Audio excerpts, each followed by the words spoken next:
All right, we're out by the garden. It's a beautiful day out. Hope everybody's having a wonderful day. We're going to pretty much do an update on the peppers. Well, a general update on the garden itself, but main focus will be the peppers. Um, I'm not very active with my YouTube channel, and by the subscribers and the comments and likes I've been getting, it seems people want this kind of information. So I guess I'm going to make a little bit more of an effort to upload more content.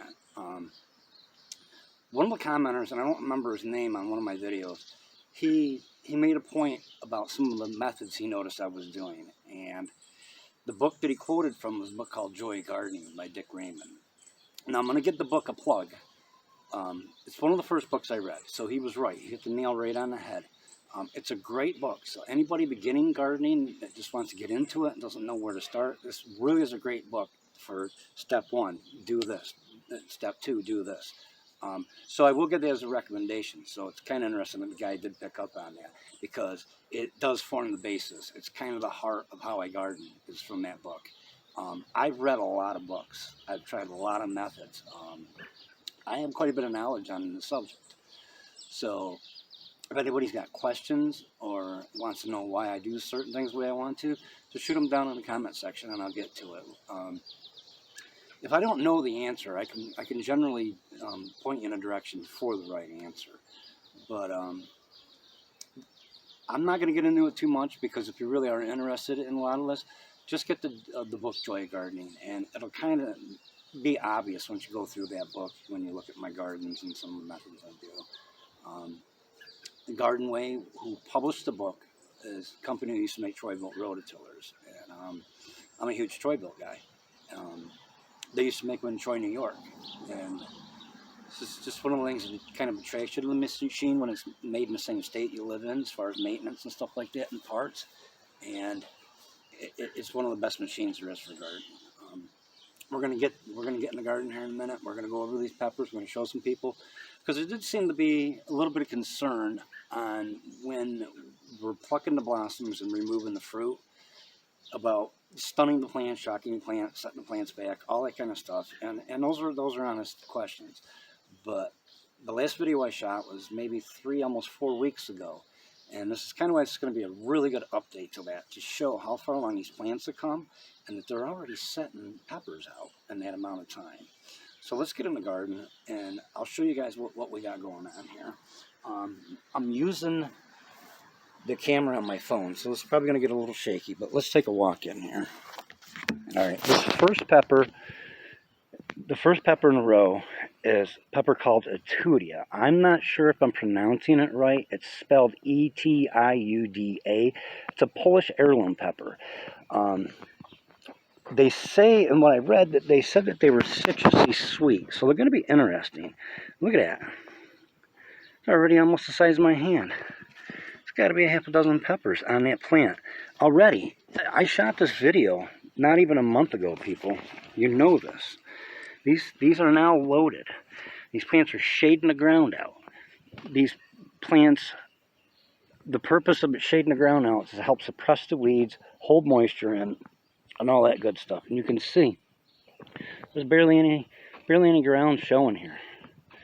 And if, for example, you do got to get in here to weed, I mean, it's just a few weeds. This is so easy to keep up with now. And again, I could get really long-winded on this, but I'm going to try not to. And it is going to be a challenge. But there is some work that has to be done in the garden. So even with all these great labor-saving techniques I use, you still got to get in here and do some weeding. Okay, now these are them Lesya peppers. Again, I don't know if I'm saying them right, if the pronunciation's right. This is Ukrainian heirloom pepper. This is supposed to be one of the sweetest peppers there is, okay? They look interesting. This conical shape they have to them is very interesting. And, I mean, we got some here, we got some here, we got, I mean, good half a dozen on this plant, good half a dozen on this plant. I mean, so my point is, if this set us back, say it set us back by 2 weeks, I think what we got out of it, I mean, is well outweighs the risk that I took, because we got some really super healthy plants here. We're shading the ground out. We're able to keep up on weed now. It's helping retain that water in the soil. And one of my other beliefs on growing this way is because when you plant these in such a congested manner like this, okay, they all blossom relatively around the same time, at least the same varieties do. And it always seems to me that when the bees get in here, they stay very concentrated in here, and I think it's another reason why I get really good pollination. It could just be a belief that I have, but that's kind of what I think is another benefit to growing in this manner. Now, these are California Wonders. These are another heirloom pepper. These are just a green pepper that ripened to red. These are probably pretty much what you get in the store. They're a good pepper. I can't say anything bad about them, but we have tons of those. So my point is, how far did this set me back? I mean, I'm not a market grower yet anyways, so it's the only thing I could think that why somebody would be freaked out about this is unless they were a market gardener and it was putting them off maybe 2 weeks, from being in market. That's the only thing I can think, and that's the only concern I could see to this. But you can see this. This is beautiful. I mean, it's absolutely beautiful. The plants are robust, they're healthy, they're green. I mean, they're getting loaded with fruit. I mean, all of them. You can see every plant in here. I mean, look, blossoms everywhere. Look, jalapeno peppers already. Everywhere. Look, blossoms, peppers, blossoms, peppers, blossoms. Come on. These are all jalapenos. I can tell by the shade difference in the plants. You can see that. I don't even explain that. So the way I plant these peppers is out of that book as well, The Joy of Gardening. So I guess in a way I'm kind of plugging the book a little bit. The way I plant the beans is out of that book as well, the wide row method. These shade the ground right out too. We're loaded in beans right now. Let's get over here. Let me show you. Loaded. Beans everywhere. I could probably sit down in here and probably pick damn near a bushel. So we're going to be canning within a week. Now, I did get in here a couple of weeks ago and I got all the weeds are out here. I don't think I got a pick in here again. This is totally shading the ground out. There's enough beans in here for the neighborhood and then some. There's going to be enough peppers for the neighborhood and then some. We got in here, we trussed up the tomatoes today, gave them a little better support. They're doing fantastic. Everything's doing fantastic. We got a yellow squash back here. We're in the shade, so it's not showing up very well. We got zucchini putting on.